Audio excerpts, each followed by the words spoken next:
como de muitas pessoas quando vão procurar esse tipo de prática, é por insônia, não consigo dormir, eu sou muito nervoso, eu tenho muita irritabilidade, estou muito mal com a minha família, tudo me irrita, tenho muito medo, enfim, tenho depressão. A gente tem visto cada vez mais lá no espaço que eu coordeno, dou aulas, práticas de yoga e meditação, que a síndrome do pânico tem aumentado cada vez mais, né? Então, todas essas questões relacionadas ao mental estão cada vez mais aumentando na população, numa fase que está super fácil para todo mundo, né?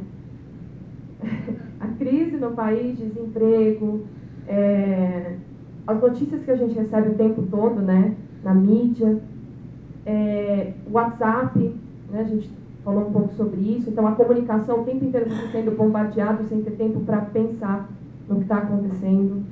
Muita informação o tempo todo, o que é bom, mas como organizar e como pausar e observar mais as coisas, focando no que importa, né? Então, tá fácil realmente a gente conseguir manter essa calma, essa plenitude mental. Mas, por isso, a gente tem todos esses recursos, a medicina, né, a psicologia, as terapias alternativas. Quanto à questão dos dados estatísticos que falam sobre exercícios aeróbicos e a questão de levantamento de peso, enfim, que ajuda, né, auxilia, com certeza, como eu falei, a integração de corpo e mente, essencial, somos um só. E falando sobre a questão hormonal, então quando você pratica, você tem uma prática física, você, no seu corpo, você vai ter a produção de hormônios do bem-estar. Então, após uma atividade física, certamente, você vai sentir a liberação de estresse, bem-estar e, consequentemente, vai conseguir ficar melhor mentalmente. O yoga em específico e a meditação, vou falar um pouquinho mais sobre yoga, falando do sistema endócrino, já associando a questão da prática física, da prática aeróbica, a gente tem várias linhas de yoga, são diversas, desde as linhas de estudo, de ação, né, todo mundo conhece o Gandhi, do Karma Yoga, como a sua ação na comunidade pode mudar a vida das pessoas, né. Desde esse tipo de prática de yoga de estudo, de ação, nós temos as práticas físicas que são mais conhecidas no Ocidente, porque nós temos uma necessidade grande dessa integração para conseguir relaxar. Então, você precisa cansar o seu corpo muitas vezes, né, para conseguir parar e pensar, né? Então, eu vou falar um pouquinho mais sobre essa integração, como uma prática ocidental. Então, no yoga, a gente divide o yoga em 8 partes, tá? Só para as pessoas poderem conhecer um pouquinho mais a questão da prática do yoga e como interfere diretamente em questões físicas e emocionais, e até éticas dentro da sociedade. Então, o yoga é dividido em 8 partes, sendo 2 dessas princípios éticos. Dentro desses princípios éticos, a gente fala sobre a não violência, a gente fala sobre o não querer possuir coisas que não te pertencem, né, o respeitar o que é do outro, ideias, enfim, objetos, etc, etc. Sobre a fé, né, para você continuar adiante, porque o que faz a gente estar aqui, com certeza, a fé em alguma coisa, né, o que faz a gente acordar todas as manhãs e fazer a nossa parte dentro da sociedade, né, e nos reconhecermos como seres humanos, integrantes dessa sociedade, é a fé. Então, fala sobre fé, fala sobre contentamento e superação também.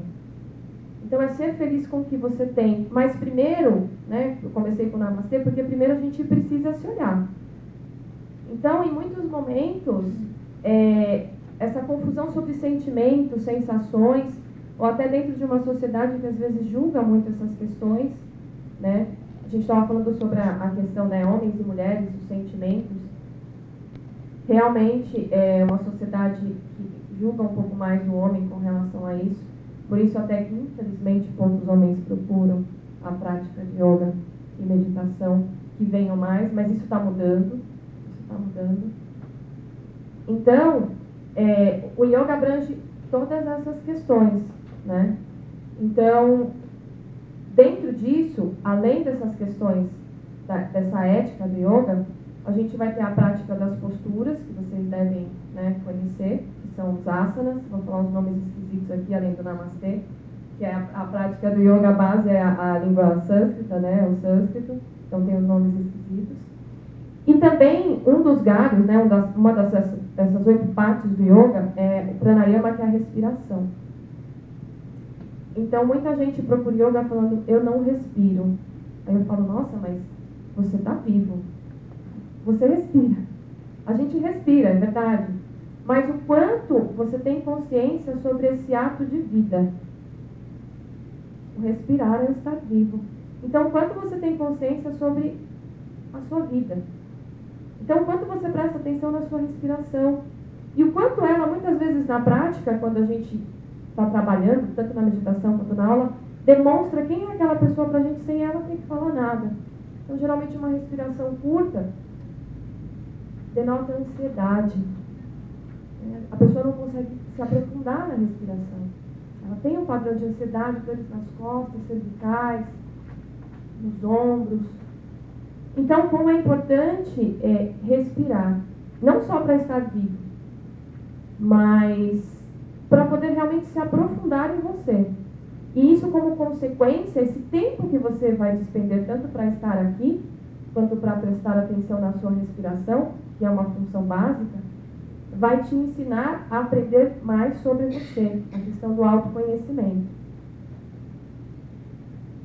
Depois dessas partes que eu falei até agora, eu falei sobre 3 coisas, yamas e niyamas, que são os fundamentos do yoga éticos, comentei alguns deles, os mais importantes, sobre a não violência, contentamento, a superação, todos esses princípios. A gente veio com as posturas, a respiração, e a gente entra um pouco na parte mental, um pouco mais mental, que seria o que a gente chama de pratyahara, que é a abstenção dos sentidos. Isso quer dizer que você está sendo estimulado o tempo inteiro, né? Barulho, pessoas te chamando, trabalho. O quanto você consegue separar esses estímulos e direcionar a sua atenção.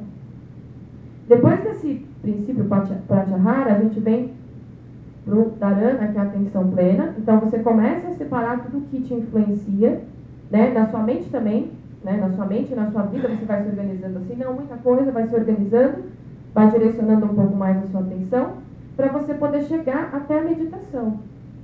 Então, a meditação é o final da prática de yoga. Está tudo interligado, na verdade está tudo junto em todos os momentos, mas a gente precisa conhecer sobre a vida em sociedade, conhecer a nós mesmos, respirar, nos colocarmos numa postura para a gente conseguir meditar, que na realidade a meditação é uma coisa que você já nasce sabendo fazer, mas obviamente o tempo inteiro você esquece disso.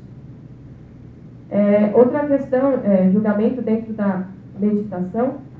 Eu sou muito agitada, eu sou muito nervosa, eu não vou conseguir parar para fazer isso, eu não vou ficar sem pensar.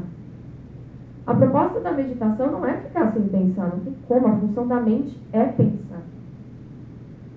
A proposta da meditação, como na proposta da yoga, é começar a prestar atenção nos espaços vazios.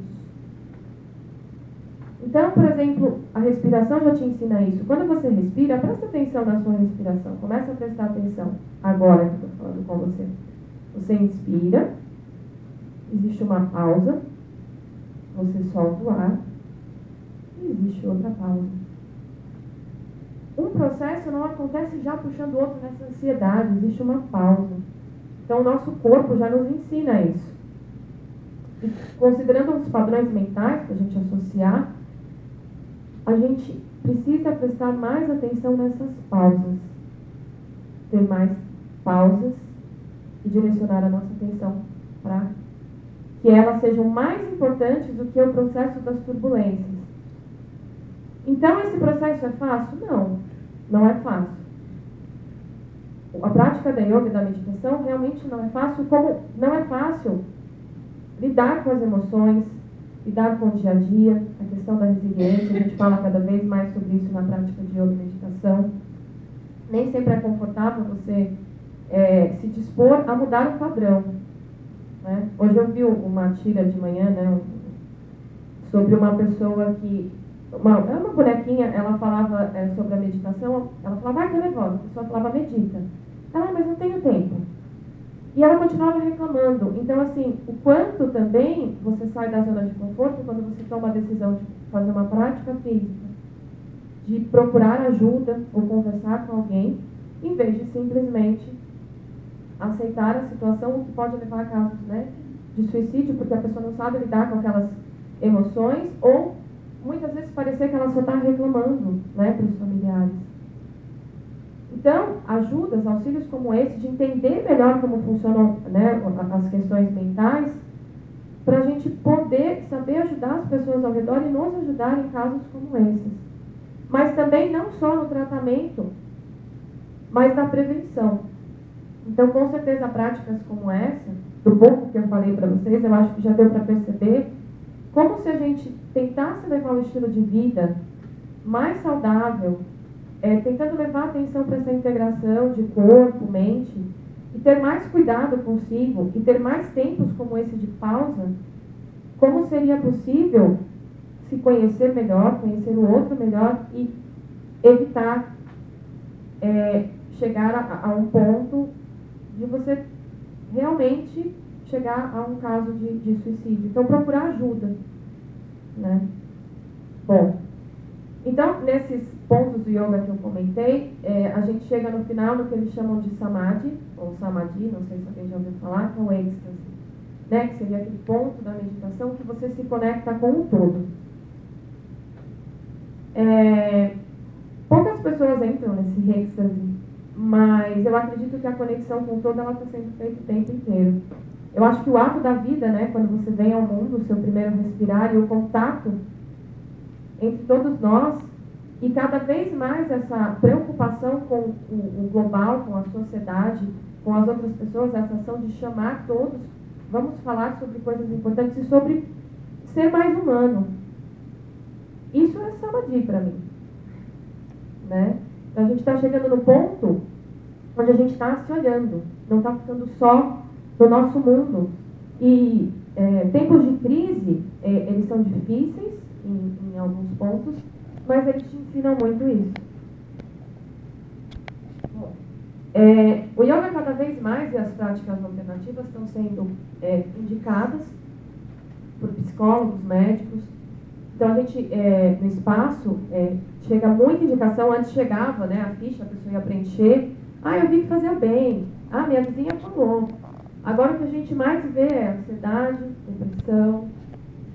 Esse caso ainda da pessoa não sentir fome não aconteceu lá, mas né, idoso acontece muito, né?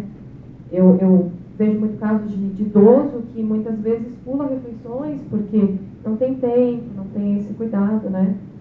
Mas todos esses indicativos que que as duas doutoras falaram, eles são o que mais tem acontecido nas fichas de inscrição que a gente vê na prática de yoga e de meditação. É a realidade. A gente não está aqui junto por acaso, né?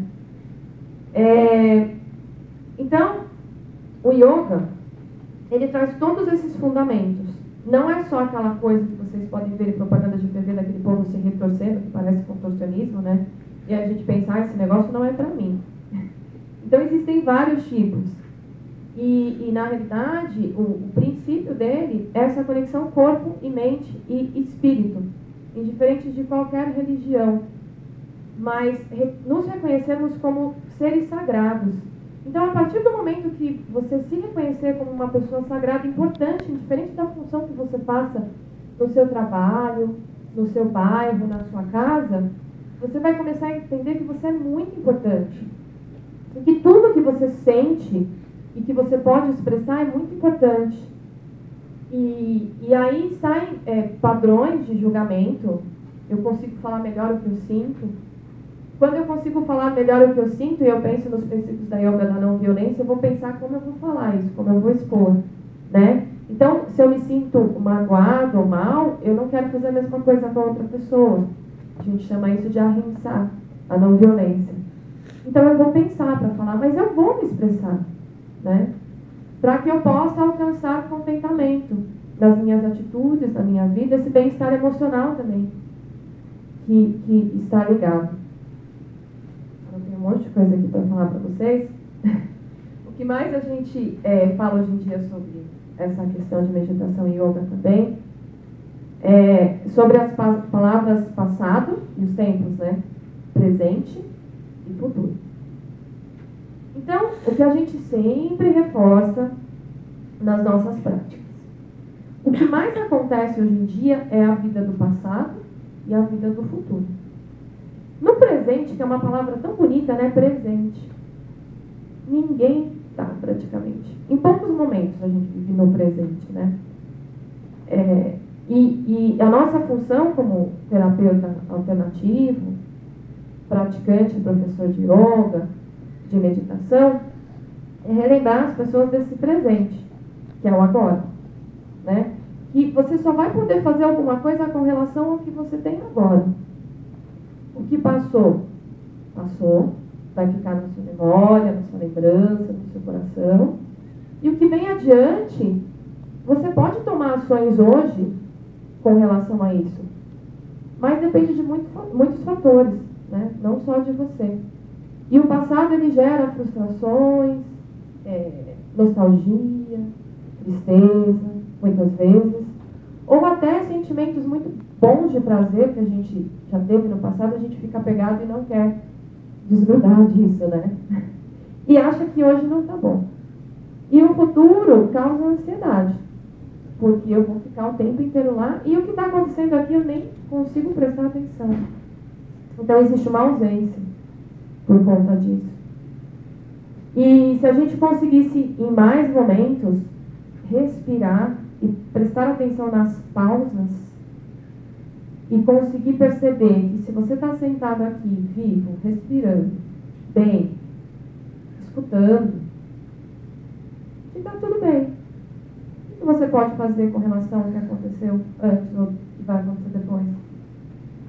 Se a gente conseguisse prestar atenção mais nos momentos presentes e ficar mais feliz, contente com o que a gente tem, a gente conseguiria evitar mais esse tipo de apego, né? A gente chama de apego dentro do yoga, a essas sensações de passado e futuro. Mas também não é fácil. Né? Não é fácil. É uma prática diária. É uma prática de observar as pausas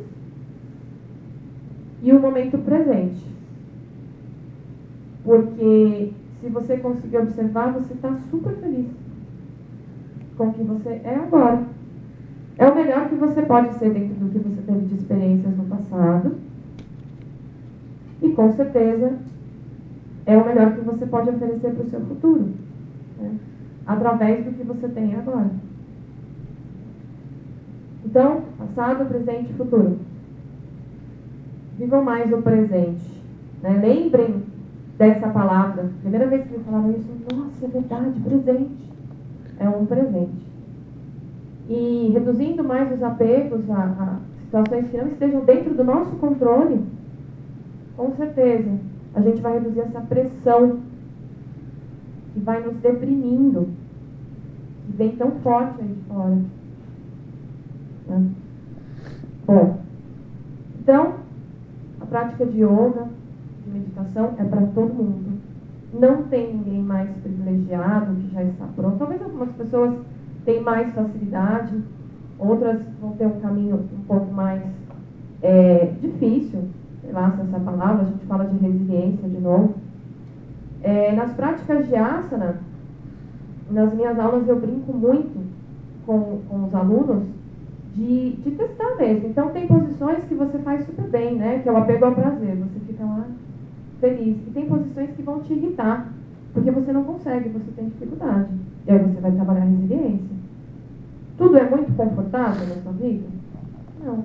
As coisas no mundo vão mudar? Não. O que muda é como você vê. o trabalho que a gente precisa fazer internamente da valorização do presente é mudar a forma como a gente vê as coisas. Né? É valorizar isso que está acontecendo agora. Então, como eu falei da crise, está todo mundo reclamando, mas olha que bom, né? A gente tem a oportunidade, com tudo isso, de olhar mais para o fator humano.